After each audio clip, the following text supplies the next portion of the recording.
What's up, people? How you doing? My name's Jack.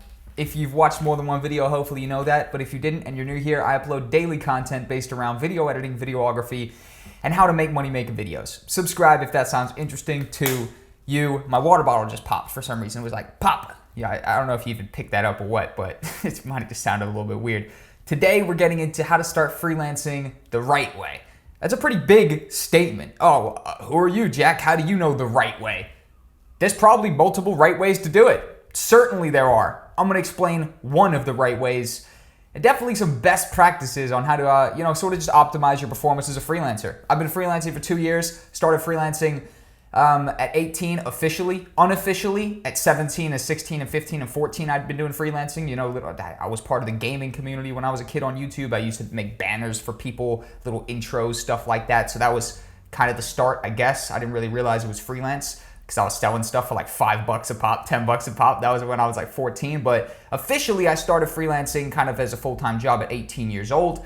I'm now 20 years old right now, turned 21 in about a month and a half, 2 months. So I've been freelancing for about over 2 years now. The 2-year mark went back in April or something like that, right? So I picked up a couple things, and there's actually, some sort of key patterns that kind of start emerging here. Without further ado, let's jump into it, right? So this is inspired by talking to you guys on the DM, first of all, right? So a lot of you will hit me on Instagram. By the way, shout out to my Instagram, at ItsJackCole. Follow me, the hands down best way to reach me on the internet. If you want to talk to me one-on-one, I respond to everybody over there. But people will hit me and they'll say, I've started freelancing, but I'm not getting many jobs, or, I've been freelancing for a year now, but it's not going too well. Sort of these big, bold, not really big, bold, but just big statements. I've been trying to do it. I've been putting so much work in and it's not working out. There's things that are recurring here that you must be hitting if you're trying to obviously succeed in freelance. Now, things to keep in mind, the more you put in, the more you get out. So this is a literal message I'm going to quote off from my head. Someone hit me up a couple months ago or a couple weeks ago and they said, I've been consistently applying to work for a year now. How come I haven't gotten anything? And I was like, wow, there's only two ways. This guy either hasn't been applying to enough stuff or they suck. Like there's only two possibilities there. There really is. And I said, how many jobs have you been applying to? They said, I've been applying to 1 job a month for the past 12 months. And I think I might have even got a little bit emotional. I was like, hold on, what the fuck are you talking about?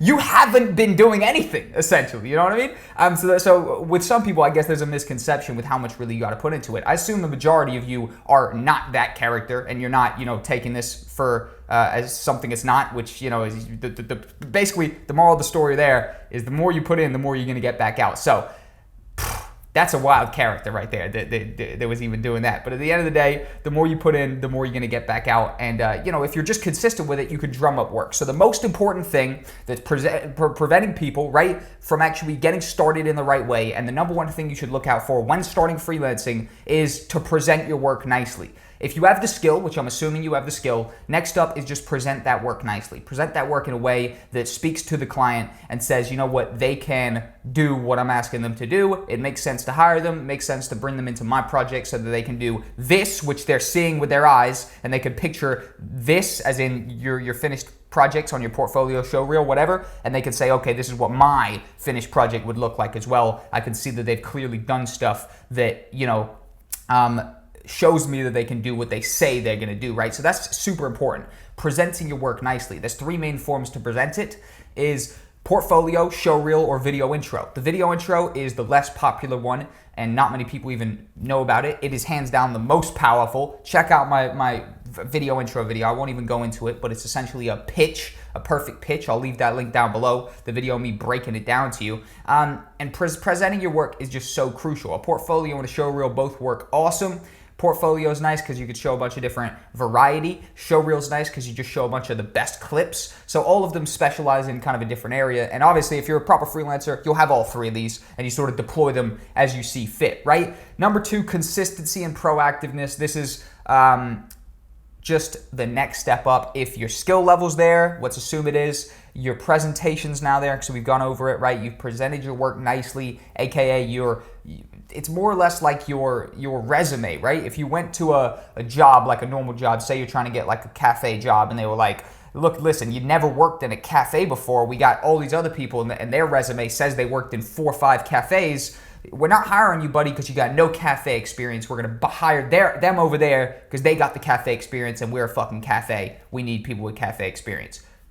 Out there example, right? But if you're applying for a certain type of job and they can't see on your portfolio or showreel, aka your resume, that you have done similar work, aka worked for a coffee shop, right? A cafe, whatever, they're not going to want to bring you onto the team because you don't have any relevant experience. Super, super key. Consistency and proactiveness are the next ones, because assuming your skills there and you're presenting your stuff, you could be that guy who applied for one job a month. Now, shout out to you.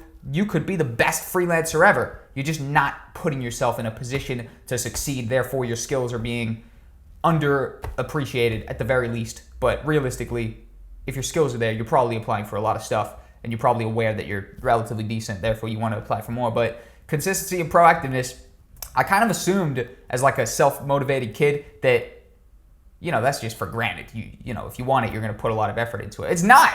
Who knew that, who knew that some people just don't get this part, that they don't really understand. Or I think it's not a lack of understanding. It's a lack of just knowledge on the situation, a lack of, it is a lack of understanding of how competitive the freelance online community is. The freelance community is pretty crazy. At the end of the day, if you are, tapping into some high ticket stuff, you might need to only do one job a month. That's awesome. That's a great setup. I'm not saying you need to do much more than that. If you're working on a high ticket project, you might only need to do 1 or 2 projects a month. But at least when you're starting freelancing, there's no chance that you're applying for one job a month and just, killing it off of that one thing. If you are, credit to you, let's talk.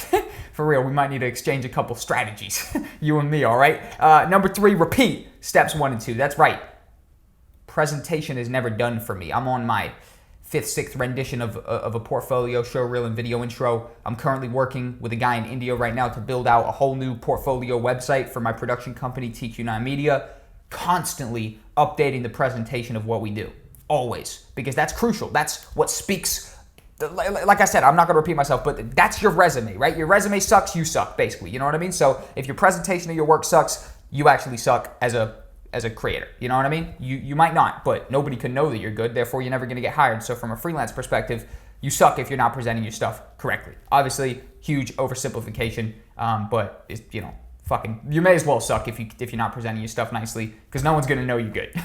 Repeat steps 1 and 2, and that's essentially it. Now, ideal clients to target. You're starting freelancing, you want to start freelancing the right way, right? That's a big bold title that I've put there. Audacious of me. How the fuck do you know the right way, Jack? You fucking suck. Whatever. Obviously, I oversimplify things in my mind for dramatic effect. But ideal clients to work with, right? When you're actually targeting and trying to start freelancing, you can obviously take up the one-off gigs and stuff like that, but a best practice right off the bat, if you're starting freelancing today, yesterday, 14 days ago, target recurring jobs. So you want to be actively looking for the jobs that talk about a long-term relationship. Instead of saying, we got this one project. Oh, there's one thing going on. We need somebody to come out and we need you to video it, or we need you to do whatever, right? That's one project. It's not leading to anything in the future. Freelancing is a pretty interesting industry based on the fact that 1 month you're killing it, and the next month, if the right things didn't fall into place, or if you didn't go hard enough, you're not killing it the next month. So the income can be, it could change a bunch from month to month. You might smash it 1 month and do half the income the next month, right? Because of just circumstances, whatever. A way to get around this, which is crucial, you need to get around this. If freelancing is your main income, you need to get around this. And the main way that you can handle this is tapping in with people who want recurring jobs. They want not one project. Hey, I want this big project. Edit it for me, and then we never work together. That's like not an ideal job, right? An ideal job is somebody who says, hey, I got a small project, I want it done, and I need 4 of these projects a week. I need 1 of these projects a day. I need 8 videos done a month, like some sort of recurring order that okay, cool. So if I'm charging $100 a video and this person needs 2 videos a week, now that's $200 income from this one client a week. Now I know that I got $800 a month coming from this one client. Sweet. Now I go get another 2 clients like that, and now I'm making $2,500 a month. Video editing just for 3 clients, and they all want 2 videos a week. You know what I mean? Something like that. Now that's just an example. You could get a client that wants videos every day, a client that wants one massive project a month, $3,000 for the project a month. Sweet. Now you're tapped in with that.